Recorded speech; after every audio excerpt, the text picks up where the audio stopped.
Svedoci smo stravičnih ubistava nevine dece i ljudi i posle svega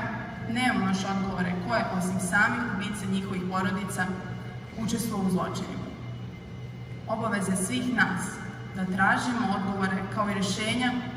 koje će pomoći da pokušamo da sprečimo da se ne ponovi. Razumejući uzroke tragedije, a to su nedostojne porodice i uticaj tamnih sila putem interneta, naša porodica i jedan deo ostalih porodica, kao i naši prijatelji, okupili smo se u fondaciju Angelina sa ciljem da radimo na digitalnoj detoksikaciji, da pokušamo sprečiti ponavljanje tragedija, jednom rečju borba za decu. U saradnji sa ekipom iz New Media tima, koji je sa porodicom organizovao i kreirao ovaj događaj, Sava centrom i agencijom RED, koji su nam omogućili da ovaj naš događaj bude predstavljen baš u ovakvom neverovatnom prostoru,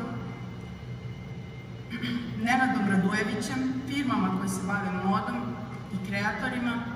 planiramo da osim večeras, Angelinine haljine budu pokazane na Nedelji mode u Beogradu sredinom aprila.